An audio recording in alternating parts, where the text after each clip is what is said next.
yang kau sediakan bagiku. Meskipun tak ku mengerti, meskipun tak ku mengerti apa yang ku alami, apa yang ku alami, namun ku yakin, Tuhan punya rencana terbaik. Pertolonganku datang darimu, Yesus yang ku percaya,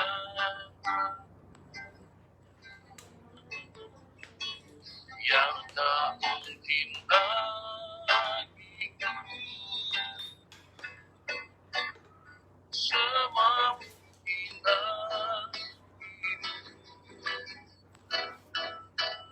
hanya Engkau menjawab hidupku,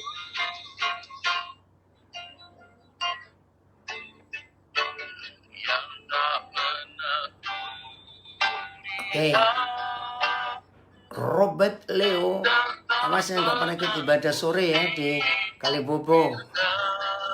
Oke, Pri dari Tulungagung gabung. Ya, Mimi, Pugu, puji Tuhan, Uri.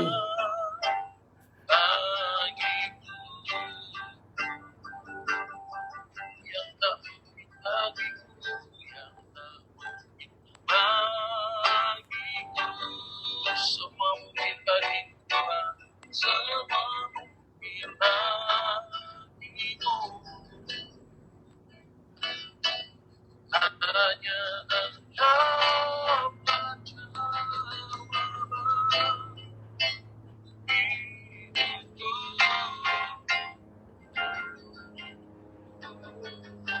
yang tak pernah kulihat,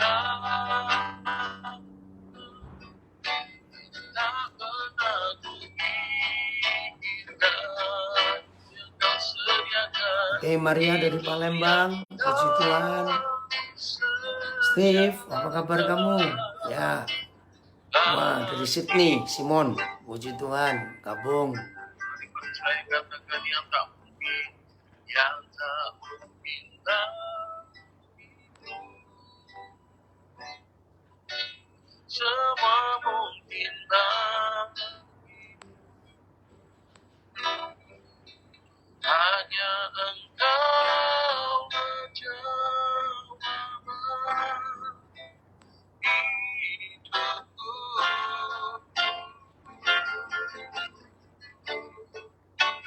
yang tak pernah kulihat, yang tak pernah kupikirkan.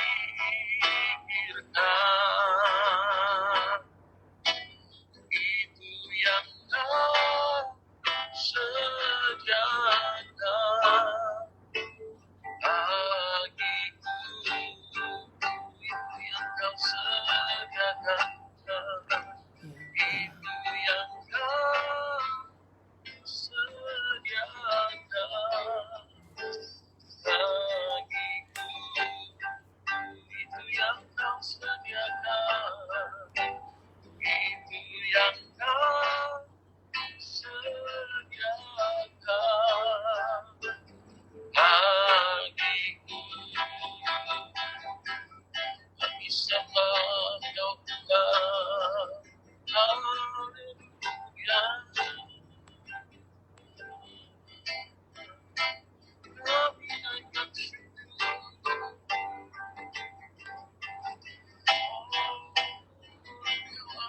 ajaib ya Bapa, Kau ada bersama kami. Oh, tiada yang mustahil bagi Tuhan. Haleluya. Sembah Kau,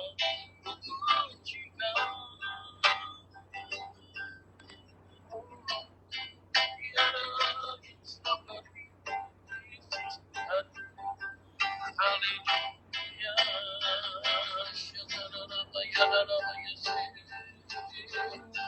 pujian kami, ini sembah kami.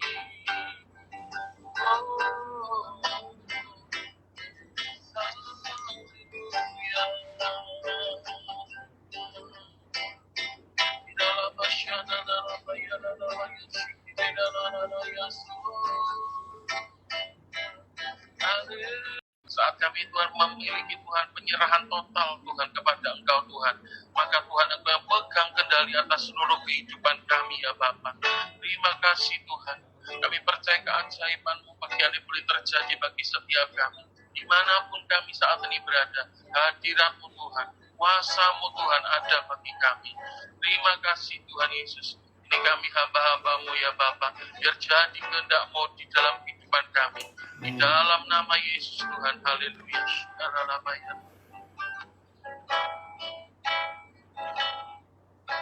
Saat ku tak melihat jalan-Mu, saat ku tak mengerti rencana-Mu, namun ku tak pegang janji-Mu, pengharapanku hanya padamu.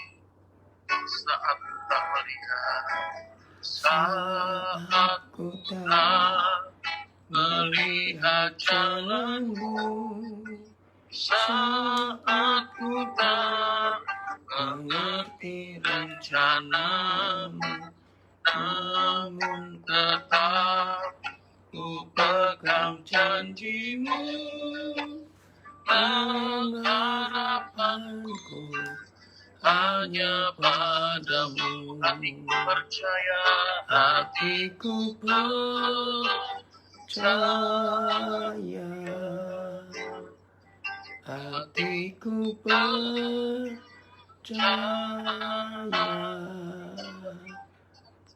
hatiku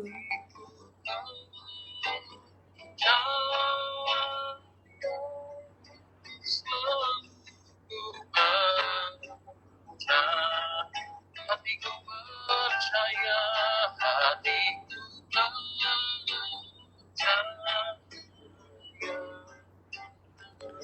hatiku percaya, hatiku percaya, selalu ku percaya.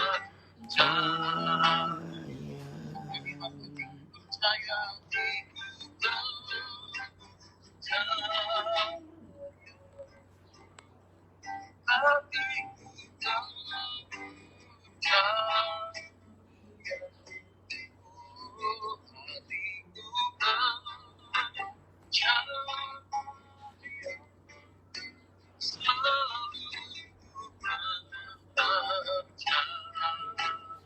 I will trust you. Lord, I will trust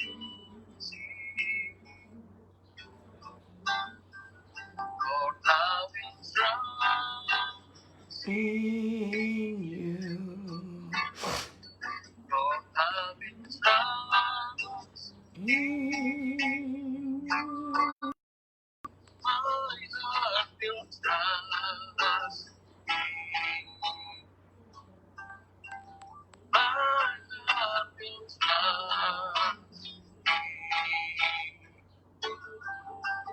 My heart will trust in you.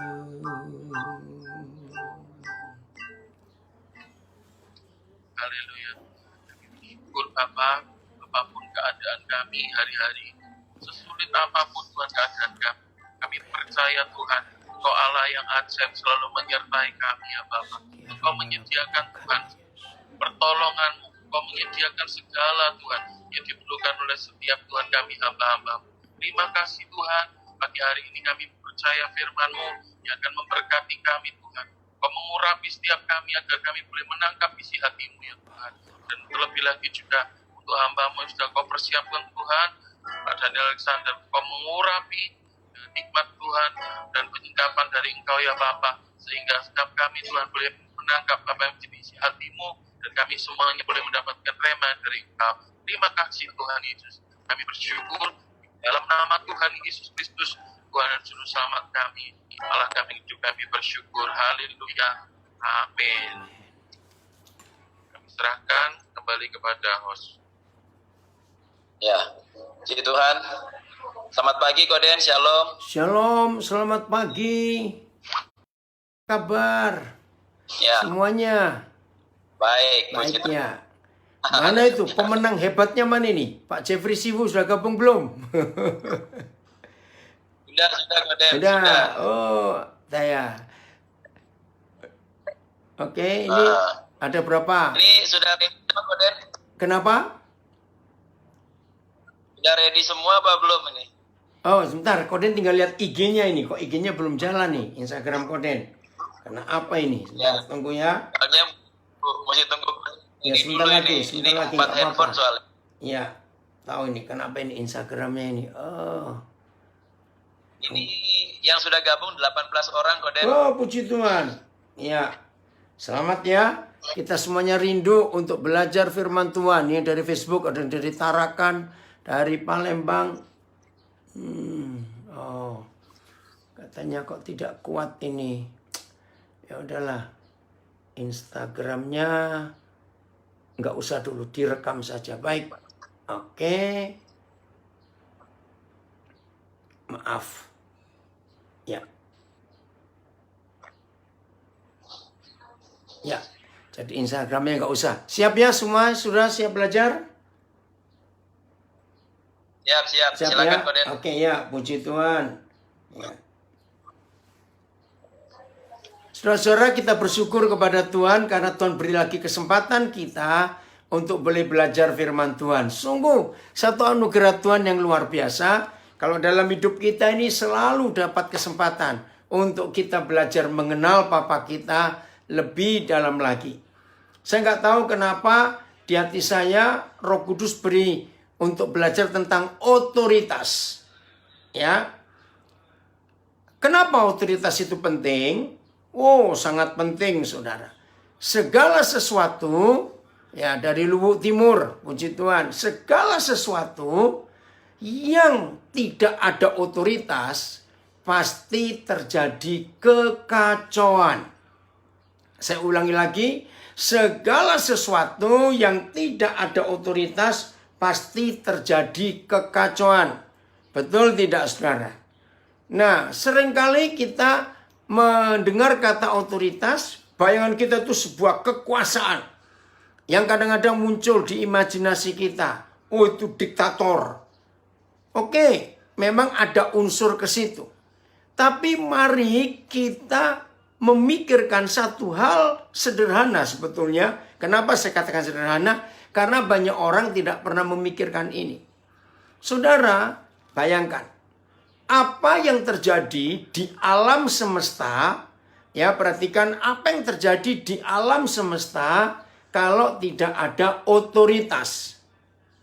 Ya, maka jawabannya kacau. Betul. Tapi yang penting bukan cuma kacaunya. Kenapa bisa kacau? Karena nggak ada keseimbangan, tidak balance. Betul tidak?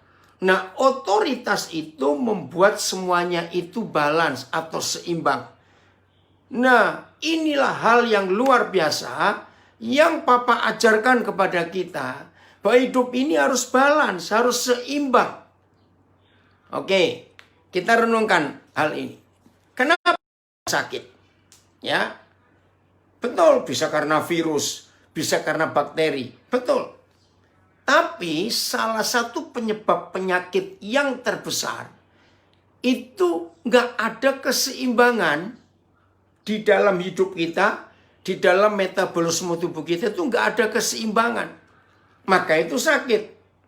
Contoh kecil, gula itu penting buat tubuh kita. Tapi kalau kelebihan gula, nah lain lagi ceritanya. Karena nggak balance. Garam itu penting dalam hidup kita. Tapi kalau kelebihan nggak sehat. Maka kerusakan itu penting dalam hidup kita. Tapi kalau enggak balance, kelebihan makannya terlalu banyak, kurang olahraga atau pengeluarannya tidak lancar atau tidak normal, itu jadi penyakit. Begitu pula dalam hidup sehari-hari. Antara jam kerja dengan istirahat itu tidak balance. Maka terjadi kerusakan dalam metabolisme tubuh kita. Maka si Rere dari Taipei ikut gabung, ya. Nah, semua itu harus balance. Nah, untuk alam semesta ini bisa balance, maka harus ada otoritas yang mengatur semuanya itu. Mari saya bacakan satu ayat ya, yang kedengarannya sederhana kalau kita baca ini. Oh, tapi akibatnya fatal kalau kita melanggar otoritas alam ini. Ya, Yesaya 24 ayat yang kelima. Yesaya 24 ayat yang kelima. Balance, keseimbangan. Begini ya, kenapa bumi rusak?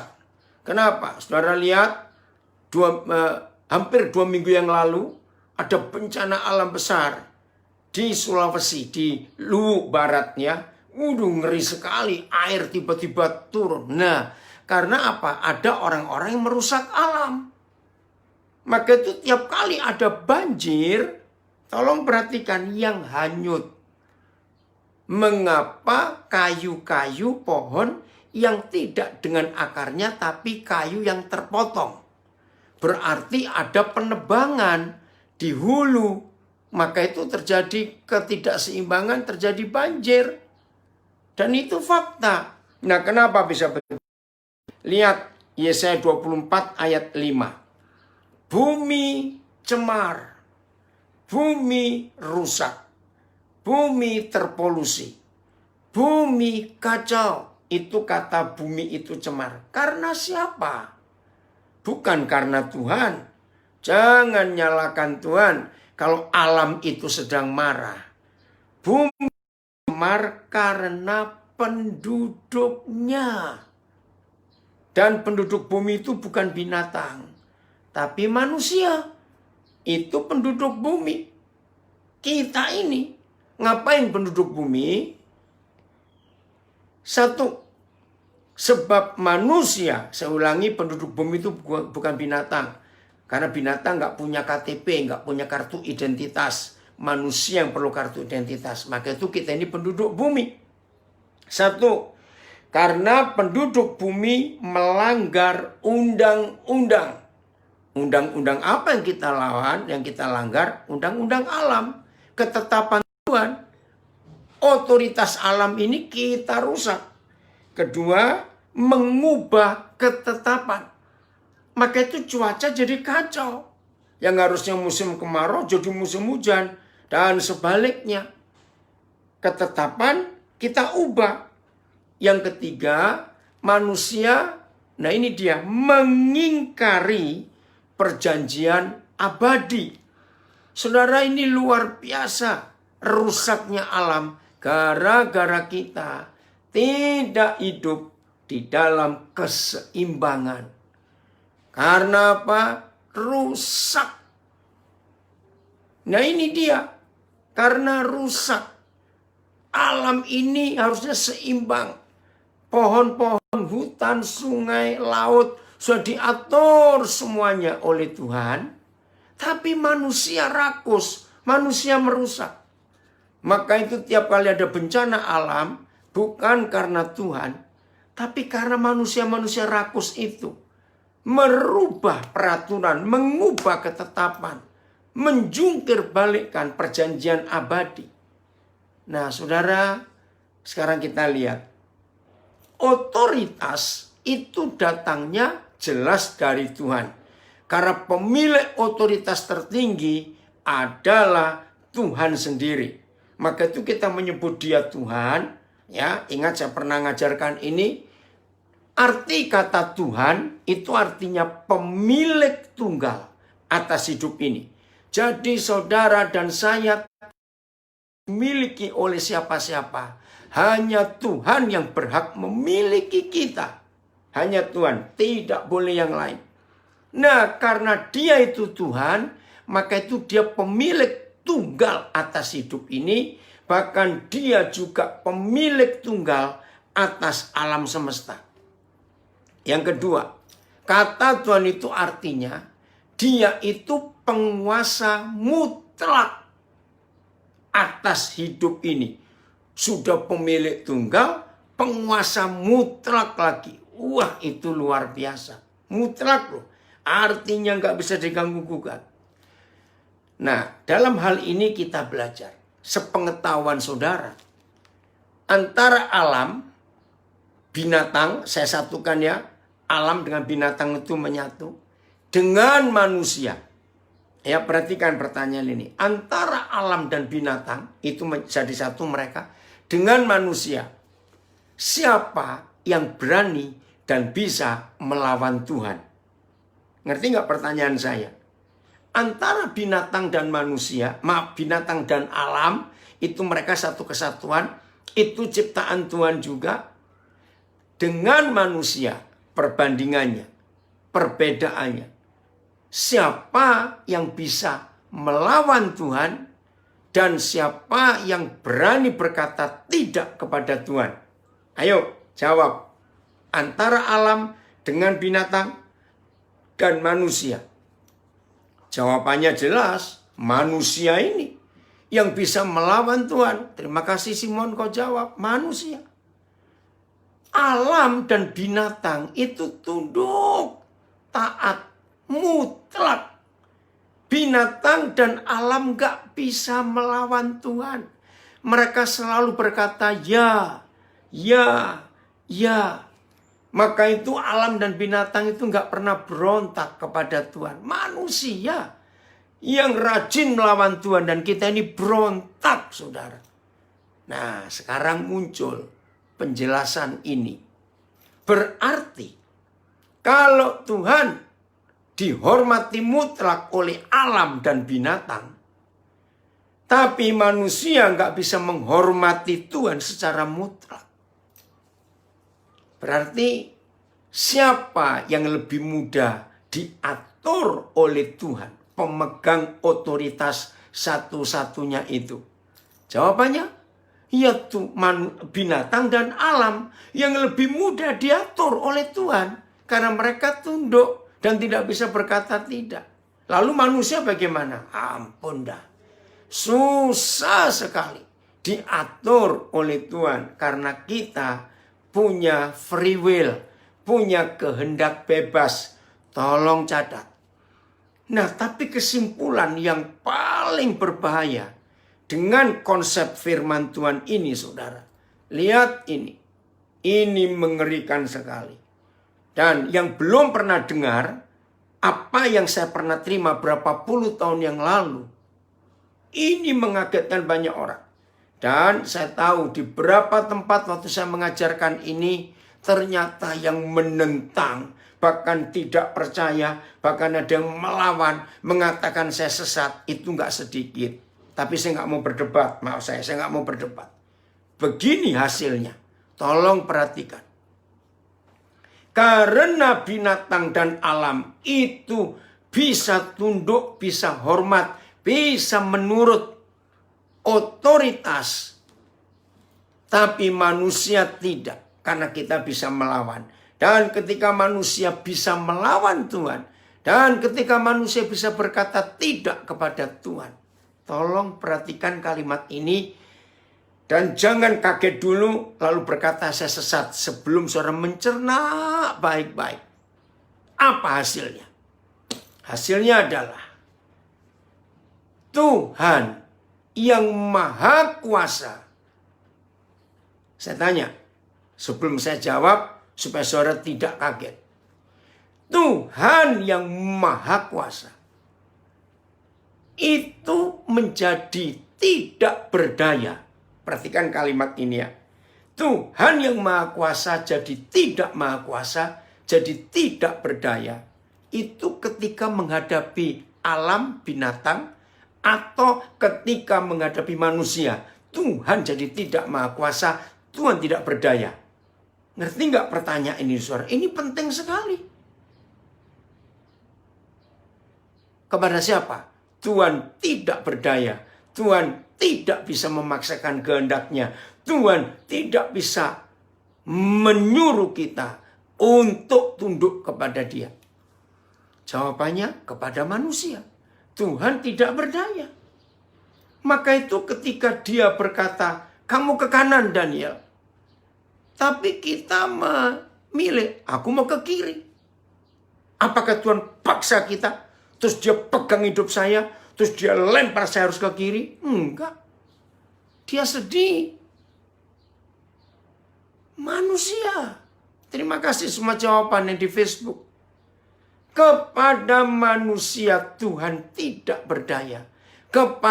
Terhadap manusia Tuhan tidak jadi maha kuasa. Karena saudara dan saya punya keberanian untuk berkata tidak kepada Tuhan. Dan kalau kita punya keberanian berkata tidak kepada Tuhan, dengarkan, berarti saudara dan saya adalah satu-satunya ciptaan Tuhan yang berani melawan Tuhan. Ngeri, saudara, ngeri. Saya berikan contoh sedikit. Antara Tuhan dengan waktu, ya, ini perbandingannya. Antara Tuhan dengan waktu. Siapa yang seringkali ini kedengarannya lucu ya, saudara. Antara Tuhan dengan waktu.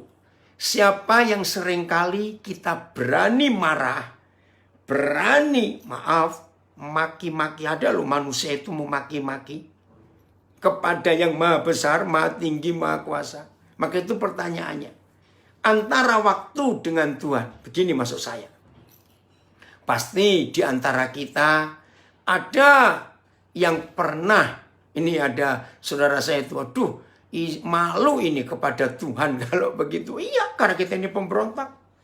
Ayo, siapa yang pernah ketinggalan pesawat, ketinggalan kereta api waktu berangkat, atau ketinggalan bus waktu kita harus pergi? Pernah bukan? Nah, begitu ketika kita ketinggalan, apakah kita bisa marah-marah kepada waktu? Hei waktu, kenapa kamu begitu? Kenapa kamu gak mau nunggu aku? Maaf ya saudara. Kalau ada orang marah-marah pada waktu, maafkan saya. Saudara menyimpulkan orang itu bagaimana? Waktu dimarahi karena orang itu terlambat. Sampai ketinggalan pesawat, ya angus tiketnya, rugi. Ketinggalan kapal, ketinggalan kereta api, ketinggalan bus, kalau mau pergi. Ternyata nggak ada. Kalau sampai ada orang marah-marah kepada waktu, maaf, maka orang itu berkata, kamu gila ya waktu kamu marahi. Tapi kurang ajarnya kita, maaf, ternyata kita ini berani marah-marah kepada Tuhan. Ayo jujur. Betul nggak? Kita ini berani marah-marah kepada Tuhan. Bahkan tidak sedikit ada manusia berani maki-maki Tuhan. Oh ampuni kami. Nah, dengarkan ini. Ini hebatnya Tuhan. Dia nggak pernah tersinggung. Oh, terima kasih Bapak. Ingat, saya percaya semua kita pasti pernah marah-marah kepada Tuhan. Tapi aneh, kok Tuhan gak tersinggung ya?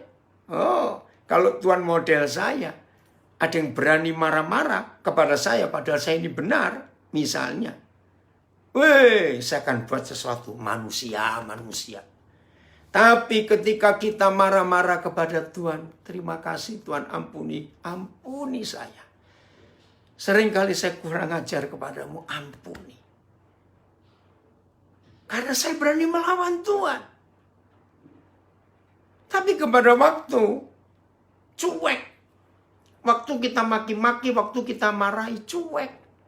Waktu cuma senyum aja, terserah kamu. Mau apa? Nah, saudara, mari kita belajar bahwa kalau kita hidup tidak tunduk pada otoritas, hidup ini kacau. terjadi kerusakan dalam hidup ini. Sebagaimana alam yang kita obrak-abrik peraturan dan hukumnya, maka alam ini marah. Akhirnya alam itu bisa mencelakai, alam bisa membunuh manusia. Karena alam kita rusak hukumnya. Maka itu saudara, apapun yang terjadi dalam hidup kita, saya pakai kata, kalau ada kerusakan dalam hidup kita, contoh rusaknya kesehatan kita, rusaknya ekonomi kita, rusaknya kebahagiaan kita, rusaknya harmonisasi di keluarga kita, maka jawabannya cuma satu, penyebabnya cuma satu. Karena kita merusak keseimbangan, balance tadi. Nah, bagaimana kita bisa merusak keseimbangan? Karena kita memberontak melawan otoritas. Ini luar biasa. Nah, salah satu yang saya pelajari pertama kali, saya bisa menemukan fakta ini. Bahwa kepada binatang dan alam, Tuhan itu maha kuasa dan berkuasa mutlak. Tetapi kepada manusia Tuhan tidak bisa berkuasa, tidak jadi maha kuasa. Itu waktu gerhana matahari. Kalau saudara pernah ngikuti ya, menarik sekali saudara. Sampai hari ini kalau ada gerhana matahari saya pasti ikuti. Karena para ahli, para saintis itu langsung meneliti alam ini. Berubah mereka. Nah, gerhana matahari biasanya terjadi itu tengah hari di waktu setempat. Kalau terjadi tengah hari itu enggak begitu drastis penelitian hasilnya. Tapi kalau terjadi pada pagi hari. Ingat berapa tahun yang lalu ada gerhana matahari di Indonesia terjadi itu hampir jam 8 pagi. Nah, itu unik saudara. Nah, ada yang tanya siapa otoritas kita? Nanti kita pelajari. Tunggu dulu ya yang bertanya. Nah, gerhana matahari yang terjadi hampir jam 8 pagi itu menarik. Berakhir total semua sampai jam 11 ya. Nah, kalau sampai gerhana matahari itu terjadi pagi ya, apalagi ini sebelum jam 8. Begini. Di alam ini kan ada binatang pagi, binatang siang artinya, dan binatang malam. Betul? Nah, perpindahan waktu hidup mereka itu waktu fajar. Ya, ketika matahari mulai terbit fajar, maka binatang malam harus siap-siap untuk tidur. Karena matahari mau terbit. Binatang malam ya. Tapi binatang siang, begitu matahari mulai terbit, mereka mulai siap-siap bangun. Nah, itu kan antara jam 4:30 pagi. Ya. Nah, binatang malam jam 4:30 itu mulai masuk. Lalu binatang siang jam 4:30 pagi itu mulai keluar. Nah, ini gerhana terjadi hampir jam 8. Berarti yang binatang malam baru istirahat. Yang ngomong aja 4 jam lah ya. Jam 4 subuh mereka masuk, tiba-tiba jam 8 pagi. Kok gelap lagi?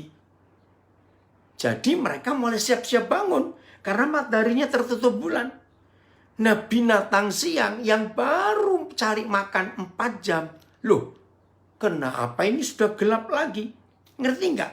Maka itu lain kali kalau ada gerhana matahari di daerah saudara, perhatikan para ilmuwan, para saintis itu meneliti.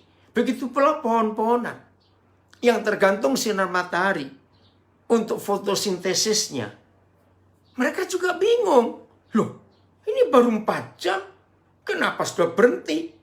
Karena klorofil tidak bisa mencerna makanan kalau nggak ada sinar matahari. Saudara, maka itu tiap kali ada gerhana matahari, kalau saya sempat, saya pasti ngikuti berita-berita ilmu pengetahuan. Kagum. Nah ini loh, belajar dari binatang. Taatnya pada otoritas itu luar biasa. Nah seharusnya binatang malam itu protes. Begitu pula binatang siang protes. Tuhan, ini kami baru tidur 4 jam, kenapa sudah gelap lagi? Lalu binatang siang, jawabannya gini, maaf ya. Tuhan, belum kenyang loh, ini baru 4 jam makan. Kok sudah gelap lagi? Ayo, kira-kira kalau binatang begitu tidak? Sama sekali tidak. Walaupun aneh buat mereka, mereka ikut. Jadi yang binatang malam, ya bangun lagi. Karena mataharinya gelap. Binatang siang harus tunduk, balik lagi. Istilahnya ke peraduannya, ke rumahnya, ke sarangnya. Karena sudah gelap. Nah, oke, sekarang teruskan. Ini lucu. Maka itu senang saya kalau ada gerhana matahari mempelajari itu. Nah, baru keluar binatang malam ini untuk kembali cari makan. Binatang siang baru masuk untuk tidur. Kira-kira 4 jam lagi kebalik lagi. Loh, kok terang lagi? Karena gerhana sudah selesai. Jadi saudara bisa bayangkan, mereka itu, nah ini loh, kalau manusia, ampun dah, pasti protes. Apa-apaan ini? Nah, maafkan saya. Jawabannya apa kalau manusia? Walaupun sudah gelap lagi, nggak peduli, aku belum kenyang. Nah, ini loh bedanya manusia dengan binatang itu, saudara. Maka itu saya ulangi lagi, kalau ada kerusakan-kerusakan dalam hidup kita, rusaknya ekonomi, rusaknya kesehatan, rusaknya kebahagiaan, rusaknya keharmonisan, rusaknya apa saja dalam hidup ini. Anak-anak yang masih sekolah, rusak apa kepandaianmu, rusak nilaimu. Jangan salahkan siapa-siapa. Pasti ada ketidakseimbangan. Ya, jam belajar kamu buat main. Nah, ini dia. Maka itu kalau nilaimu gak bagus, kamu gak pandai, jangan salahkan siapa-siapa. Awas anak-anak yang terikat dengan sosial media. Hati-hati kamu.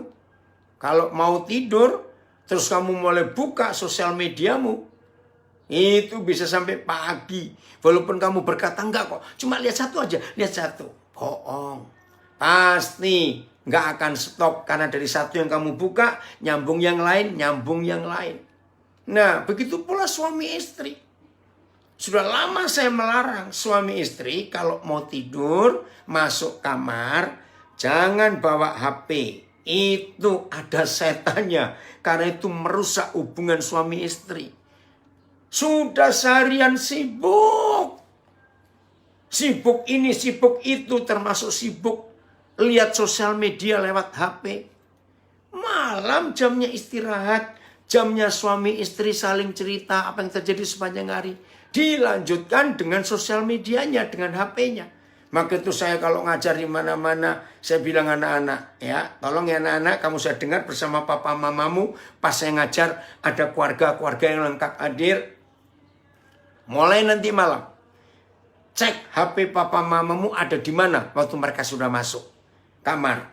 Jadi tolong ya saudara, begitu mau masuk kamar, HP taruh di dapur. Jangan dibawa masuk kamar, supaya ada waktu komunikasi suami istri. Serius. Nah, ketidakkeseimbangan hidup dalam komunikasi suami istri itu merusak keharmonisan rumah tangga. Jadi penting sekali dalam hidup ini keseimbangan itu dijaga. Nah, keseimbangan itu hanya bisa terjaga dengan baik kalau masing-masing kita ini ada yang ngaku, waduh kena tempeleng saya. Berarti ini suami istri suka bawa HP ini kalau ke kamar mau tidur. Ayo bertobat. Gunakan waktu. Untuk kita bisa bersekutu bersama-sama. Suami istri waktunya mau tidur malam itu kita cerita hari ini terjadi apa saja. Anak-anak akan bahagia kalau keharmonisan papa mamanya itu lengkap, itu utuh. Oh, itu luar biasa. Menyenangkan saudara, sungguh-sungguh hidup ini bahagia. Kalau kita mau hidup dalam keseimbangan. Dan lagi sekali keseimbangan itu terjadi karena kita tunduk pada otoritas. Jadi ini keindahan dalam hidup kita. Semuanya harus balance, harus seimbang. Ya, saudara perhatikan jarak bumi dengan matahari. Itu sudah Tuhan atur begitu lupa. Ya, Tuhan aturnya. Jadi begini. Kalau bumi bergeser 0,001 mili dari posisinya, yaitu berubah mendekati ke arah matahari, cuma 0,001 mili saja. Istilah ya, maaf ini, kalau ini istilah saya pakai salah, maafkan saya. Maka bumi ini langsung meleleh karena lebih dekat ke matahari. Kalau sebaliknya, nggak tahu bumi ini nggak mau tunduk pada otoritas, dia bergeser 0,001 mili menjauhi matahari. Ingat, cuma 0,001 mili saja.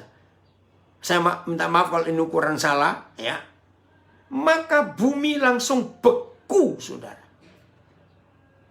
Jadi lihat Tuhan kita mengatur alam semesta ini sangat luar biasa. Maka itu tunduklah kepada semua peraturan yang Tuhan buat di alam semesta.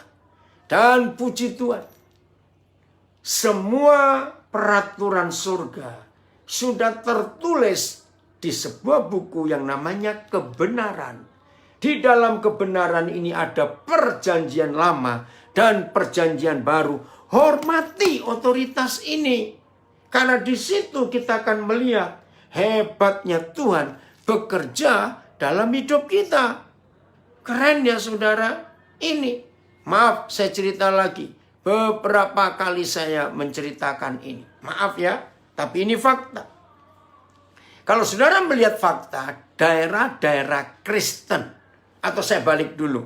Saudara cari data dari Kementerian Sosial, ya, atau dari kementerian mana saja statistik. Contohnya, mengapa provinsi-provinsi termiskin di Indonesia, ya, mertua apa kabar kamu? Ya. Provinsi-provinsi termiskin di Indonesia. Oh, ini sedih kalau saya harus ngomong. Ini sedih kalau fakta ini diungkap. Provinsi-provinsi termiskin di Indonesia 100% dipegang oleh provinsi-provinsi yang disebut provinsi Kristen. Karena jumlah penduduk terbesarnya Kristen. Tolong cek. Nah itu saya malu. Sebagai murid Yesus malu. Mengapa Indonesia yang kaya raya ini, tapi provinsi yang miskin itu provinsi Kristen.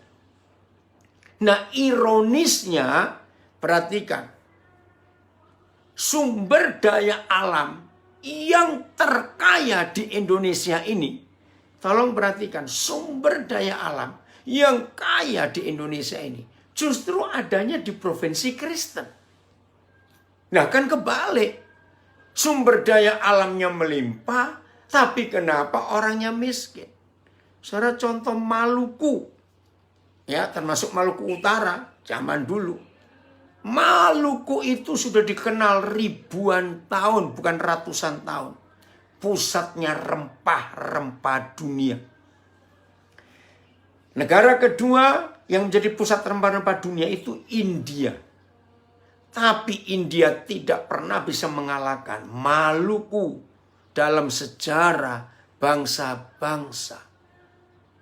Betul? Lihat negara-negara Eropa.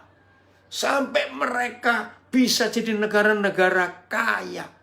Tolong catat, 80%. Mereka jadi negara-negara kaya. Lihat Belanda, lihat Inggris, lihat negara-negara lain di Eropa yang kaya karena rempah-rempah Indonesia, Maluku khususnya. Tapi lihat sekarang, daerah-daerah Kristen ini miskin. Nah, jawabannya di sini. Sebab hampir semua di di daerah-daerah Kristen ini, izinkan saya berkata, tapi maafkan kalau ada yang tersinggung. Tapi kalau ada yang tersinggung, justru itu orangnya yang harus berubah. Kenapa di daerah-daerah kaya ini, yang Kristen itu miskin? Nah, ini dia. Karena otoritas tertinggi di dalam gereja yang ada di daerah-daerah Kristen bukan kepada kebenaran ini, yaitu firman Tuhan. Tapi sampai hari ini otoritas yang dipegang oleh masyarakat daerah-daerah Kristen, berarti masyarakat Kristen, berarti gereja Tuhan, yang dipegang lebih tinggi daripada otoritas yang paling tinggi, yaitu firman Tuhan. Mereka pegang adat nenek moyang. Hukum adat itu dipegang jauh lebih tinggi dan lebih dihormati daripada hukum Tuhan. Otoritas tertinggi ini dikalahkan oleh hukum adat. Maka itu rusak. Nggak ada keseimbangan. Bayangkan, provinsi-provinsi yang sumber daya alamnya terkaya, itu justru provinsi-provinsi yang rakyatnya paling miskin dibanding provinsi lain di Indonesia. Ini fakta. Karena gereja kalah otoritasnya dengan firman Tuhan. Kalah. Ayo kita bertobat. Maka itu selama daerah-daerah itu masih memegang hukum adat lebih tinggi daripada hukum Tuhan, pasti, maafkan saya nggak usah nyebut nama sukunya, pasti semua kita di Indonesia tahu. Dan pasti yang mengaku Kristen pasti tahu. Saudara, di sebagian besar daerah-daerah Kristen di Indonesia, itu ada adat yang dipegang. Dan adat itu memiskinkan rakyatnya sendiri. Yaitu hukum adat orang meninggal. Tidak sedikit di daerah-daerah Kristen, kalau ada orang meninggal, itu langsung dimiskinkan oleh adat. Terima kasih Neko, kamu mengakui ini. Betul enggak? Begitu ada orang mati, hukum adat dijunjung tinggi, bukan firman Tuhan. Langsung miskin. Karena harus buat upacara ini, buat upacara itu. Yang untuk makan saja susah. Tapi kalau ada orang meninggal, dipaksa dengan hukum yang dibuat oleh nenek moyang. Nah, ini ada yang nulis lebih berani dikatai tidak bertuhan daripada tidak beradat. Betul. Kan sedih. Saya ulangi ya, ini ada yang nulis di Facebook saya. Lebih berani dikatai tidak bertuhan daripada dikatai orang tidak beradat kamu. Hanya gara-gara hukum adat. Saudara, itu sebabnya. Mau sampai kapan kita merubah konsep ini? Mau sampai kapan kita tidak menghormati hukum yang tertinggi, yaitu firman Tuhan? Maka itu jadi rusak hidup ini. Kenapa bisa begitu? Nah, karena gereja yang awal masuk ke daerah-daerah itu, daerah Kristen itu, tidak tegas terhadap kebenaran, tapi kompromi demi banyaknya orang menjadi Kristen, bukan menjadi murid Yesus. Beda. Banyak orang menjadi Kristen, belum tentu mereka mau menjadi murid. Karena untuk menjadi murid harus belajar. yaitu belajar firman Tuhan. Tunduk pada otoritas ini. Maka itu segala sesuatu sudah harus diatur oleh firman Tuhan. Bukan oleh yang lain. Karena ini hukum yang tertinggi. Dari mana kita bisa mengetahui hukum yang tertinggi adalah firman Tuhan? Dari Kejadian 1 dan Yohanes 1. Kejadian 1 berkata, ayat 1, pada mulanya Tuhan menciptakan langit dan bumi. Jelas Kejadian 1 ayat 1. Tapi siapa yang menciptakan? Yohanes 1 sekarang. Ayat 1 sampai 3. Ya, Injil Yohanes 1 ayat 1 sampai 3. Pada mulanya adalah firman. Ya, itu Yohanes 1 ayat 1. Kejadian 1 ayat 1, pada mulanya Yahweh Tuhan menciptakan langit dan bumi. Yohanes 1 ayat 1, pada mulanya adalah firman. Lalu Yohanes 1 ayat 3 jelas sekali.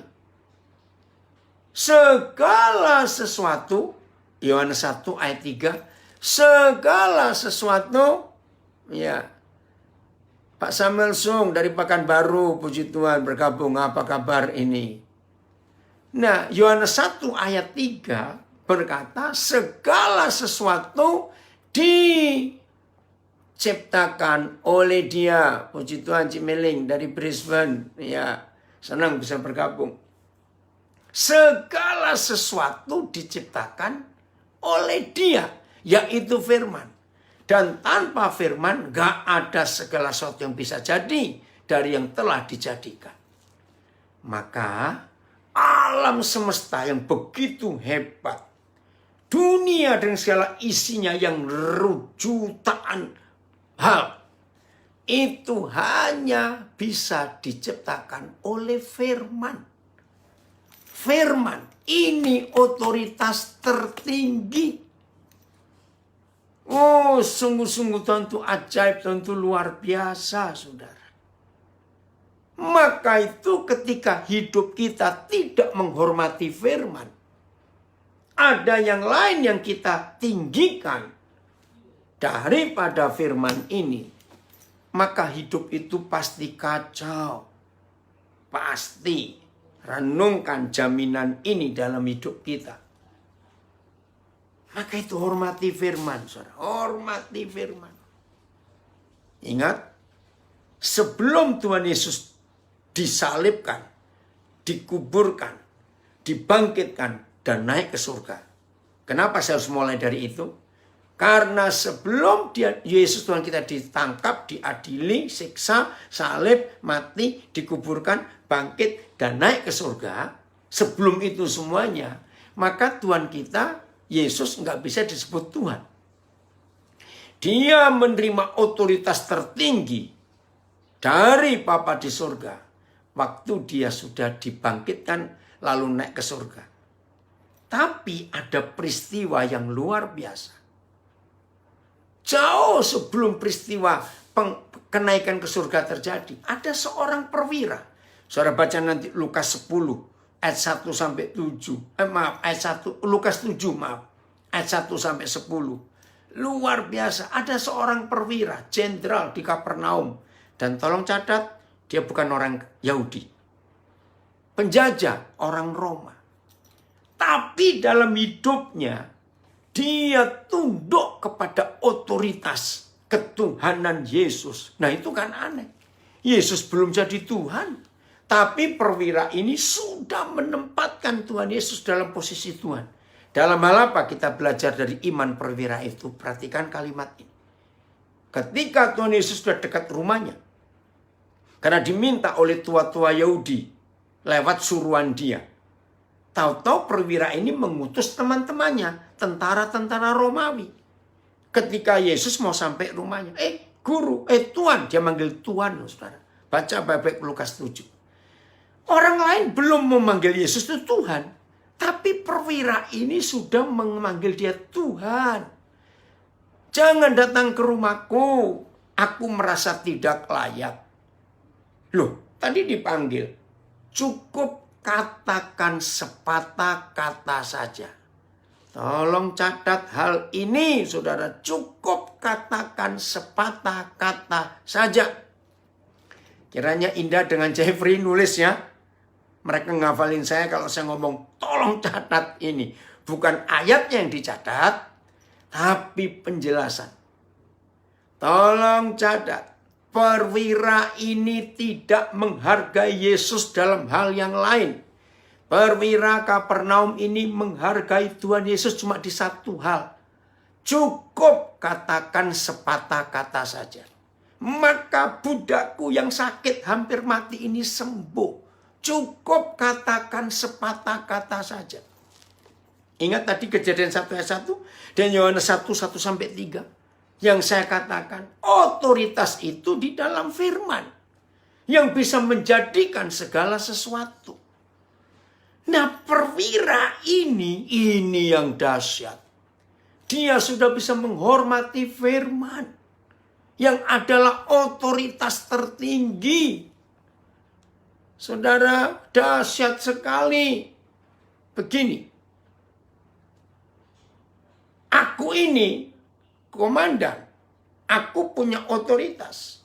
Yaitu kalau aku bicara kepada prajuritku, termasuk kepada hamba yang sakit ini.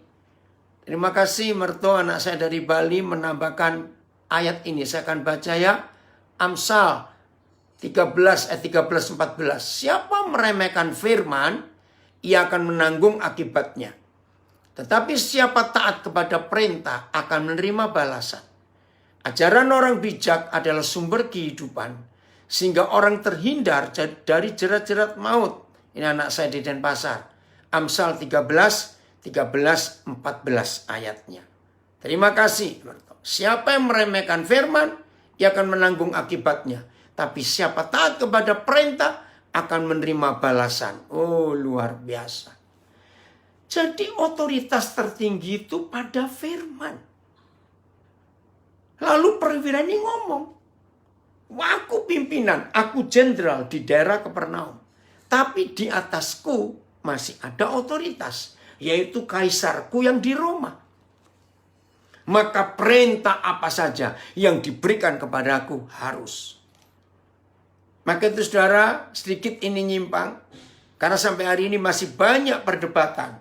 Karena dalam Lukas 14, Lukas 14 ayat yang ke-26, ada firman yang berkata, barang siapa tidak membenci ayah, ibunya, istrinya, anaknya laki-laki, anaknya perempuan, dan yang lain-lain, tidak dapat menjadi muridku. Wih, kelihatannya sadis sekali ya. Tuhan Yesus ngajar begitu. Dengarkan. Saya mau terangkan ayat itu dengan sistem militer. Termasuk ada orang bingung.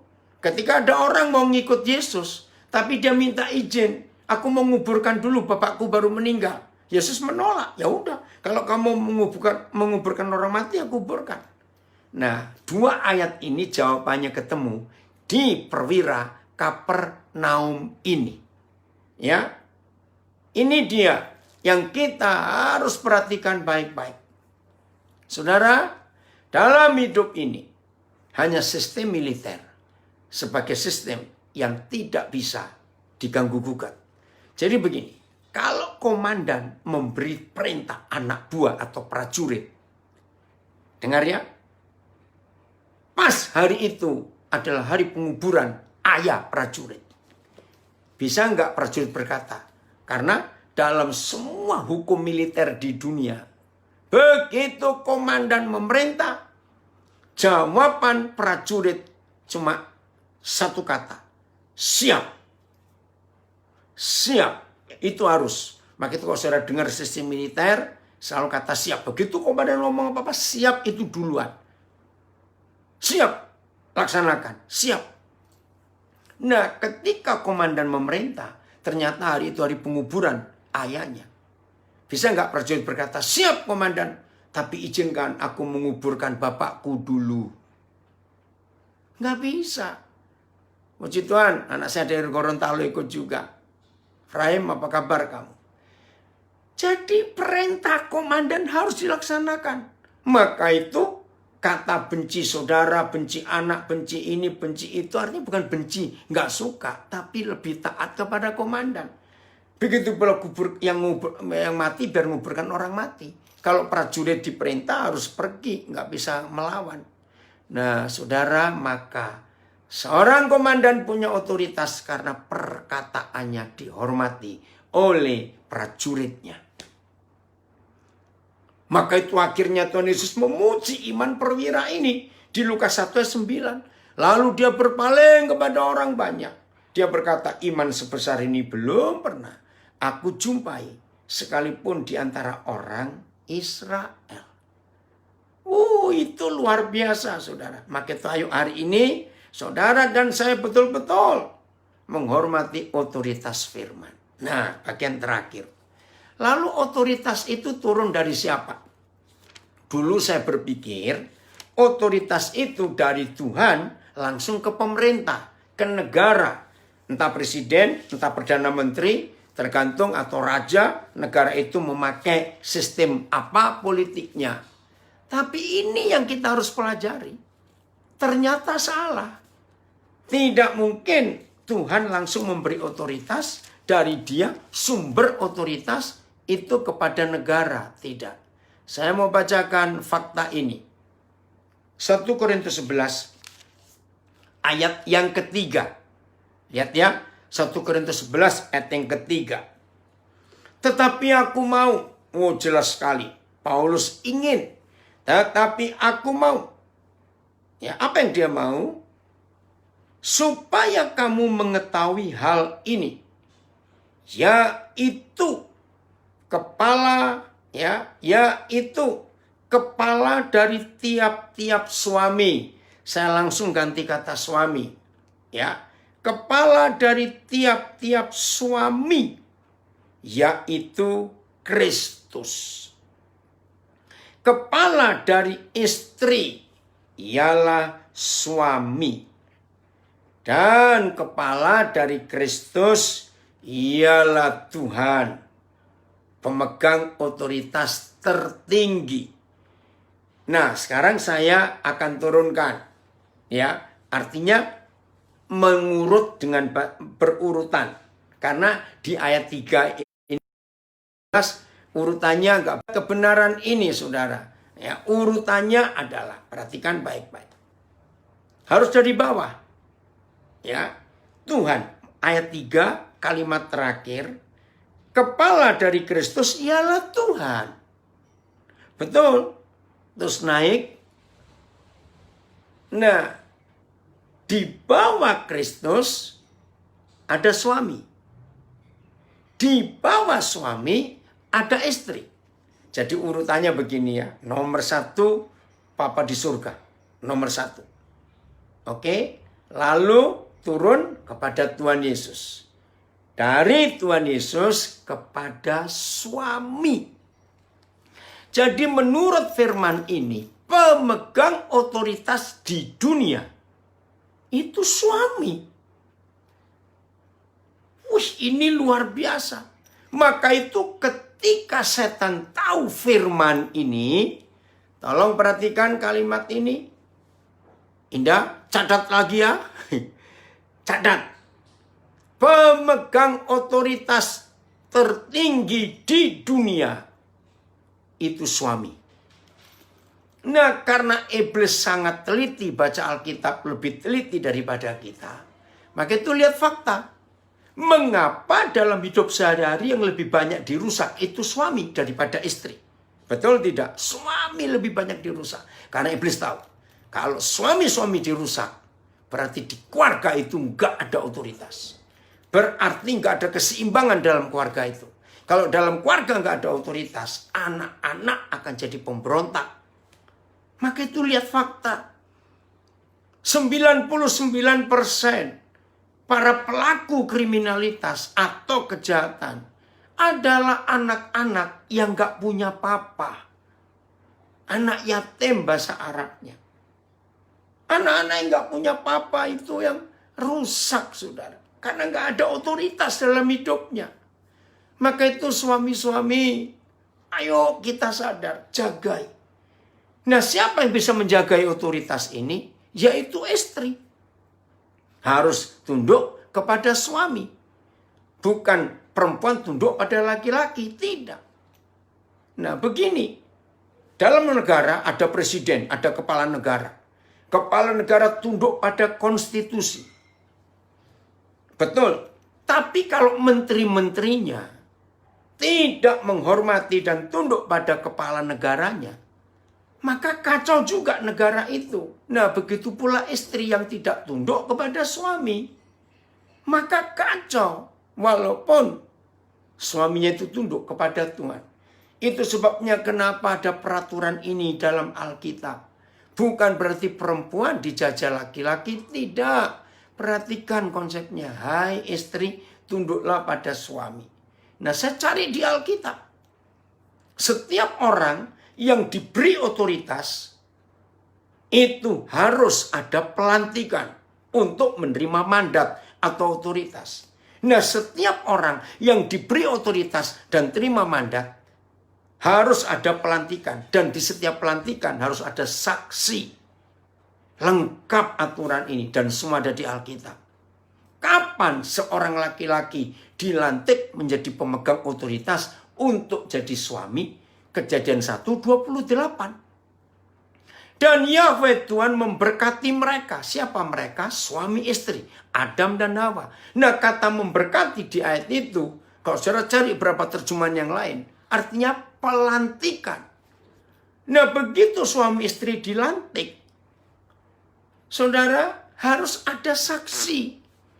Maleakhi 2 ayat 14 itu memberitahukan kita bahwa harus ada saksi. Maka itu Maleakhi 2:14. Aku yang hadir menjadi saksi antara engkau dengan istri masa mudamu yang kepadanya engkau telah tidak setia para suami. Jadi satu-satunya peristiwa Tuhan hadir menjadi saksi dalam hidup kita. Satu-satunya peristiwa Tuhan hadir menjadi saksi. Itu waktu kita menikah. Maka itu penting sekali dalam hidup ini, saudara. Untuk waktu menikah mengucapkan janji dengan betul. Jangan sampai salah. Karena disitulah pelimpahan mandat dan otoritas terjadi dalam hidup kita. Para suami, laki-laki. Nah, pegang itu baik-baik.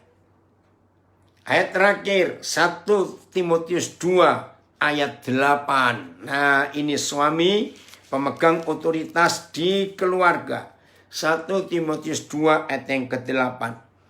Oleh karena itu aku ingin supaya di mana-mana orang laki-laki berdoa dengan menadakan tangan yang suci tanpa marah dan tanpa perselisihan. Tahu nggak arti ayat ini, saudara? Artinya, dalam perjanjian lama, seorang imam disebut imam itu punya otoritas. Dan kalau berdoa, tangannya tertada ke atas. Maka itu ada berkat imam karena tangannya. Nah, suami pemegang otoritas di rumah, ini kebenaran yang luar biasa. Ingat peristiwa kisah Keluaran 17 ketika orang Israel diserang Amalek, mereka menang dalam peperangan waktu Musa mengangkat tangannya. Kalau Musa capek turunkan tangan, kalah Israel. Itu unik sekali. Maka itu suami-suami, ayo mulai hari ini pegang otoritas ini, jagai. Nah, suami yang walaupun seharian penuh menadakan tangan berdoa, tapi kalau ada marah dan berselisih, nah suami kalau marah berselisih dengan siapa? Ya dengan istrinya.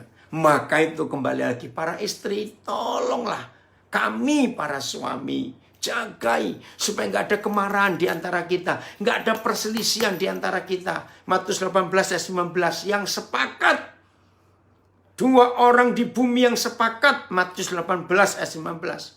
Maka doanya doa yang berkuasa karena ada otoritas. Nah, saya menyimpulkan, sejak saya mengerti firman ini, kalau ada anak-anak sakit di rumah, jangan dibawa ke dokter, jangan diberi obat dulu. Tolong jujur suami istri, papa mama periksa diri. Itu pasti hubungan suami istri sedang tidak beres. Nggak ada otoritas. Kalau nggak ada kesepakatan suami istri, berarti nggak ada otoritas di rumah. Nggak ada Tuhan yang di tengah-tengah keluarga itu. Kalau nggak ada otoritas, berarti setan bisa masuk. Dan ketika otoritas dalam keluarga kita dihancurkan, maka yang pertama dirusak adalah anak-anak. Karena nggak ada benteng di rumah kita. Anak-anak jadi korban. Kasihan betul. Maka itu hasilnya luar biasa. Begitu suami istri harmonis lagi, sepakat lagi, beres lagi. Anak-anak itu sembuh. Anak-anak itu sehat. Ini kebenaran yang luar biasa, saudara. Maka itu ayo mulai hari ini serius ya dalam hidup kita. Utamakan Tuhan, utamakan firman, hormati otoritas tertinggi ini. Maka hasilnya akan luar biasa. Jadi kita tahu sekarang, pemegang otoritas dari Tuhan, itu bukan kepada pemerintah negara, tapi kepada suami-suami. Ayo istri, bantu kami juga para suami, untuk nggak ada marah, nggak ada perselisihan, tapi hidup dalam kebenaran dan takut akan Tuhan. Terima kasih Tuhan. Dunia jadi indah kalau setiap keluarga memegang otoritas. Maka itu pemuda-pemuda yang belum menikah, catat kebenaran ini. Besok kalau kamu menikah, engkau pemegang otoritas. Hidup dalam kebenaran. Oke? Wah, indah sekali dunia kalau kita melakukan ini. Oke, ya Tuhan Yesus memberkati kita semua. Dan biar Roh Kudus menolong kita untuk kita jadi pelaku firman. Dan ada otoritas dalam hidup kita. Puji Tuhan. Ya, Koden, kita ada sesi tanya jawab. Ya oke, boleh sebentar ya. Ya, saya kasih waktu. Silakan. Berapa Koden? Kenapa? Sampai jam berapa nanti? Ya cobalah. 3 pertanyaan dulu. Panjang atau pendek jawabannya. Ini ada yang ngangkat tangan ini. Oke, ini ada yang pertama. Pak Weliho ini pengen bertanya. Ya, kita silakan. buka dulu ya. Ya. Silakan Pak Weli.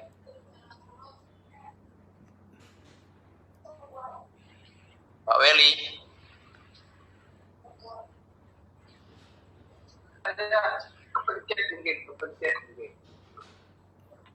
Ya. Saya nggak nanya, saya kepencet. Sorry. Oke, ya udah yang lain. Silakan. Ayo. Sony. Ini Okvianto. Sebentar, kita buka Pak Sony.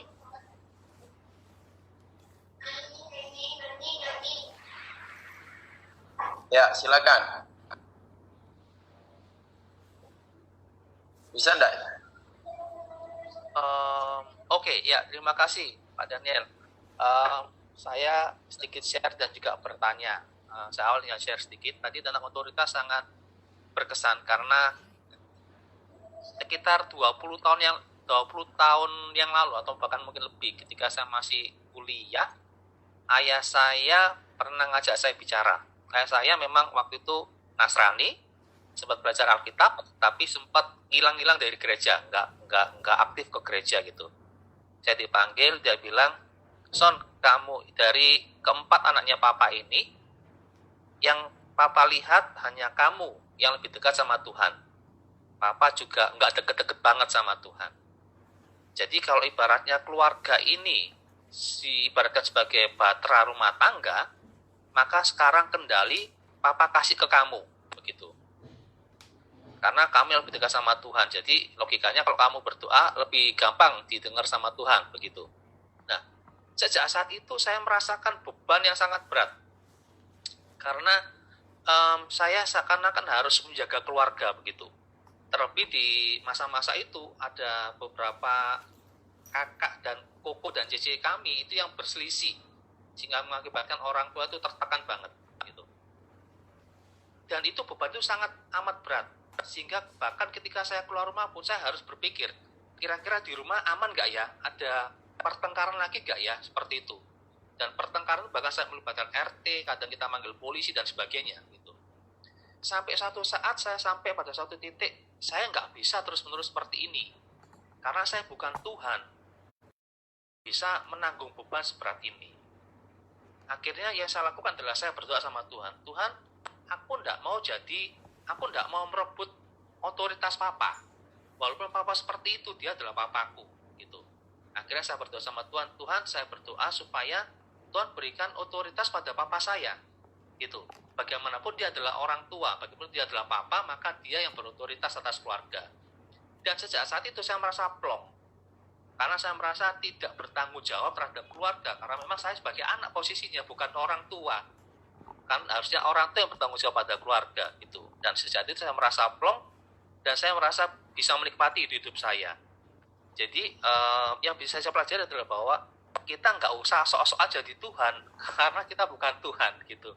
Jadi betul yang kemudian tadi sampaikan bahwa otoritas itu tetap pada orang tua, tetap pada ayah, papa, maka kembalikan otoritas itu kepada dia. Apapun kondisi dia, kalaupun dia belum bisa melakukan tugasnya, fungsinya, ya udah yang lebih ngerti, kita lebih ngerti ya doakan dia, gitu. Itu yang pertama sedikit share dari saya. Kemudian yang kedua saya tertarik tadi statement bahwa jika ada kita punya anak dan anak kita itu mengalami sakit, hampir dapat dipastikan ada yang salah dalam hubungan antara suami dan istri. Nah, apakah itu bisa dipastikan hampir selalu seperti itu gitu? Saya paham kalau misalnya yang tadi saya sampaikan, ketika kita diserang, orang tua diserang karena orang tua tidak akur, jadi benteng perlindungan atas keluarga itu bolong gitu kan, iblis bisa nyerang melalui anak-anak kita gitu. Saya paham, tapi bukankah terkadang ya itu karena fisik saja gitu, bukan berarti serangannya tanda kutip supranatural seperti itu, begitu Goden. Terima kasih. Ya, langsung saya jawab ya. Kesaksiannya bagus dan itu ya, berapa kali dalam banyak keluarga yang saya kenal, anak bungsu itu takut Tuhan, hormat kepada Tuhan. Ternyata kakak-kakak pun kalau perlu apa-apa nasihatnya kepada adik bungsu. Itu banyak keluarga. Pasti ngikut Zoom ini pernah dengar juga. Oke, nah yang kedua.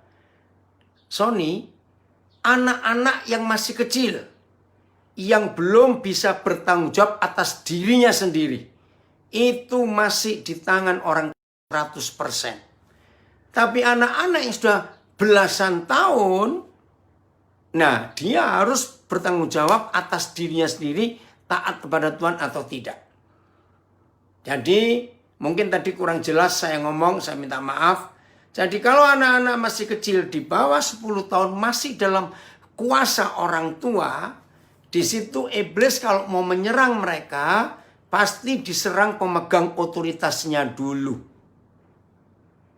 Maka pemegang otoritas ini yang dirusak duluan, dan pasti anak-anak itu akan kena serangan si iblis. Bukan yang sudah remaja dan sudah dewasa. Saya harap jelas itu. Oke? Kembali pada host. Ya, ada pertanyaan yang lain. Di chat dia ngomong begini. Firman Tuhan di mana yang menunjukkan otoritas? Itu aja Pak. Firman Tuhan di mana menunjukkan otoritas? Ya, kita baca Matius 28. Ya, Matius 28. Ya, kita nggak usah cari eksplisitnya. Kita lihat alam semesta ini. Bayangkan kalau alam semesta ini nggak dikuasai dengan otoritas Tuhan, lalu alam semesta mau-maunya sendiri, nggak bisa bayangkan. Ya, rusaknya kayak apa. Jadi mungkin yang bertanya ini konsep otoritas itu mungkin masih salah. Maka itu saya katakan tadi, otoritas itu membuat keseimbangan, balance. Alam ini tunduk pada otoritas. Saya harap yang bertanya ini tadi ngikuti dari awal. Tapi kalau saya lihat pertanyaannya, mungkin sudah nggak ngikuti dari awal. Sehingga masuk suara tengah-tengah, jadi suara bingung. Ya, jadi saya ulangi, otoritas itu wujud nyatanya di dalam keseimbangan alam semesta. Alam semesta ini seimbang, maka itu aman. Kalau alam semesta nggak seimbang, terjadi bencana alam. Banjir, tanah longsor. Nah itu karena alam nggak seimbang lagi. Begitu pula kesehatan. 100% kalau ada orang sakit karena metabolisme tubuhnya sudah nggak seimbang lagi. Kelebihan ini, kelebihan itu. Kurang ini, kurang itu. Nggak ada balance. Maka itu sakit. Oke? Jadi kata otoritas implisit kita nggak ketemu di alam ini. Tapi kita tahu ada yang ngatur alam ini. Nah, saya bacakan Matius 28 ayat yang ke-19. Maaf, ayat yang ke-18. Yesus mendekati mereka dan berkata, kepadaku, kepada Yesus telah, ya, bukan akan, telah diberikan segala kuasa. Segala kuasa. Ya, Desri yang tanya anak saya dari Timika, ini jawabannya sekalian. Ya, bukan kepada pemerintah, tetapi kepada suami yang diberikan. Maka itu kalau keluarga-keluarga benar, negara pasti benar. Pemerintahan yang hidupnya adalah para suami yang pegang otoritas, pasti pemerintahnya benar. Para istri yang suaminya pegang jabatan, nah harus melihat, tunduklah pada suami, maka suamimu akan jadi orang luar biasa. Saya ulangi ayat 18, Yesus mendekati mereka dan berkata, kepadaku telah diberikan segala kuasa di surga dan di bumi. Nah, setelah kita baca Matius 28 ayat 9 ayat 18. Lalu ayat mana yang memberitahukan Tuhan Yesus memberikan di bawah Yesus itu adalah suami? 1 Korintus 11 ayat 3 tadi. Berarti setelah Tuhan Yesus menerima segala kuasa yang diberikan Bapa, yaitu kuasa yang di surga dan di bumi, maka 1 Korintus 11 ayat 3, Yesus membawai semua suami di dunia. Dan itu otoritasnya. Maka itu anak-anak rusak kalau papa-papa tidak tunduk pada otoritasnya. Saya harap ini jelas. Oke, yang berikut. Ya, sebentar saya lihat ini. Mungkin ada pertanyaan. Ya. Sudah tidak ada. Oh, Pak Erik. Pak Silakan Erik yang itu lain mau bagi tanya. yang Bapak Ibu. Pak Erik, Tanya. angkat tangan itu Pak Erik. Ayo Erik, cepat. Buka mic-nya. Ya, silakan Pak Erik.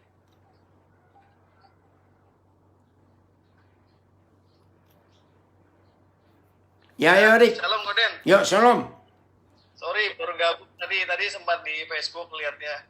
Ya. Ini gini Koden, tadi saya mendengar tentang Matius 18 ayat 19. 28. Oh, Matius 18 ya. Oke, terus. Ya, dan tadi kan, dan lagi aku berkata kepadamu, jika dua orang daripadamu di dunia ini sepakat meminta apapun juga, permintaan mereka itu juga akan dikabulkan oleh Bapakku yang di surga. Nah, ini kan konteksnya suami istri ya, Koden. Kalau Ya. mereka saling memaafkan dan hidup harmonis. Nah, yang saya tanyakan ini kan permintaan seperti apa yang Tuhan izinkan? Karena kan yang Koden pernah bilang kan, kadang kita doa sebelum-sebelumnya kan hanya maksa, nyuruh, minta. Ya. Nah, konsep doanya. Nah, kalau di konteksnya ini di Matius 18 ayat 19 ini, permintaan seperti apa yang seizin Tuhan yang dilakukan oleh suami istri? Ya. Nah, pertanyaan kedua, langsung ya Koden ya. Jadi tadi pengertian suami itu apa harus laki-laki? Karena kan bisa jadi janda, tidak mungkin suaminya udah meninggal atau dia berpisah. Kemudian yang tidak menikah itu konteksnya gimana otoritasnya Koden? Itu aja Koden. Terima kasih. Ya, saya akan jawab dengan cepat. 1. Semua yang diminta oleh suami istri itu pasti seputaran masalah keluarganya. Itu yang dijamin oleh Tuhan. Minta apapun juga. Itu pasti seputaran keluarga. Saya berani berkata, suami istri yang benar nggak mungkin minta pesawat terbang 1, kereta api 2, mau minta gajah 4, ngapain? Jadi pasti seputaran keluarga. Nah, itu yang dijamin. Minta apapun juga untuk keluarga. Tuhan, Bapa di surga mengabulkan. Itu sungguh-sungguh luar biasa. Maka itu saya berkata, selama suami istri sepakat hidupnya harmonis, tunduk kepada otoritas Tuhan, setan gak berani nyerang keluarga itu. Karena ayat 20 Matius 18, setelah suami istri sepakat, lahir anak-anak, lalu papa mama dan anak-anak berkumpul. Maka itu terjemahannya 20 begini, sebab di mana ada dua orang dan orang-orang ketiga berkumpul. Siapa dua orang pertama di ayat 20, 19, maaf ayat 20 adalah dua orang di ayat 19. Suami istri. Sebab di mana ada suami istri berkumpul dan ada orang-orang ketiga, maka orang-orang ketiga itu adalah anak-anak. Sepakat. Yesus ada di tengah-tengah keluarga itu. Setan mana berani masuk kalau di tengah-tengah keluarga itu ada otoritas tertinggi. Itu jaminannya. Jadi yakinkan suami istri, kalau kita sepakat permintaan kita nggak akan yang aneh-aneh. Pasti seputaran keluarga. Yang kedua, kalau sudah janda, Tuhan jadi suaminya.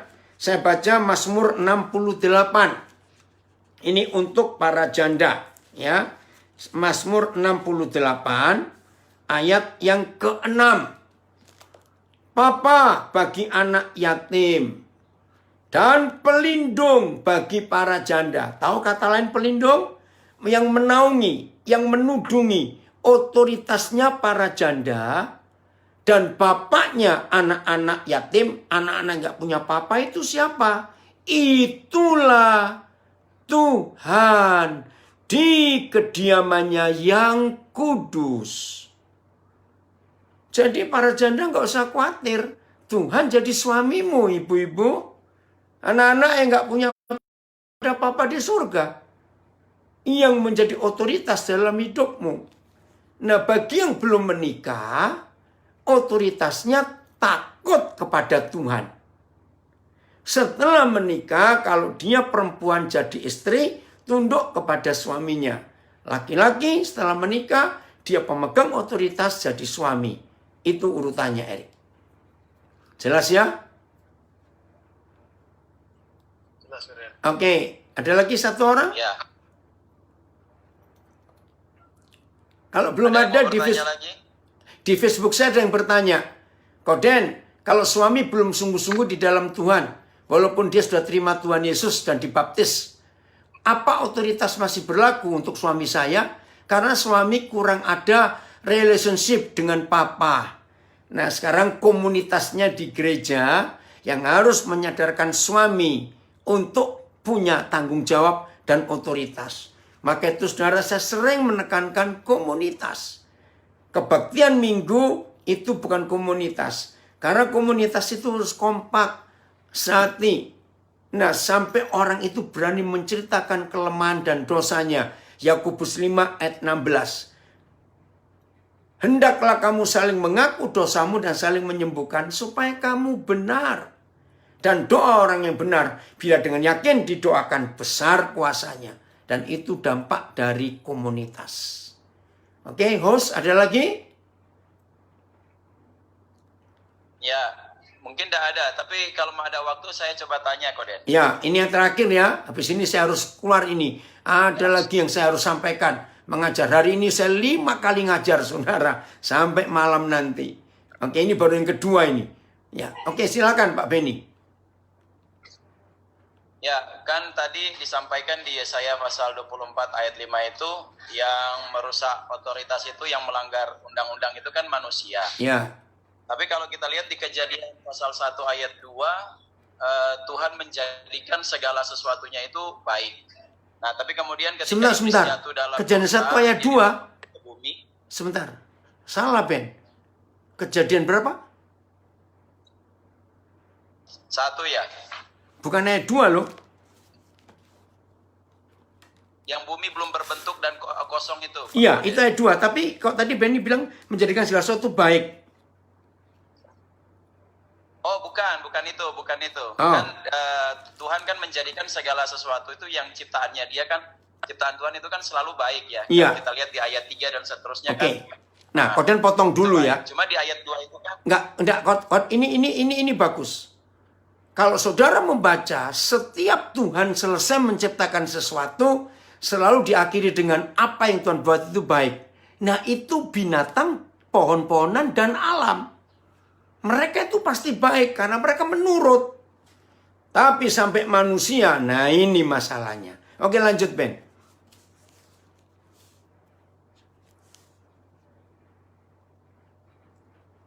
Benny? Ben? Ada di mana ini kok hilang hostnya? Ben? Ada di mana? Loh? Putus kayaknya Koden. Oh putus? Kayaknya. Oh iya? Sebentar, kita tunggu. Iya Oh, iya. tunggu. Dia live. Bentar. Nanti Oh kamu iya, ya lagi. udah oke, ulangi.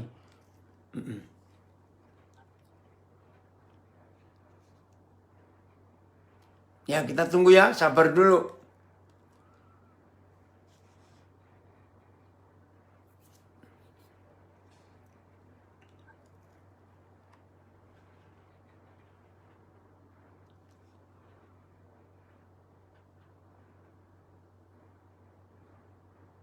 Atau ada yang lain dulu sambil nunggu Pak Benny?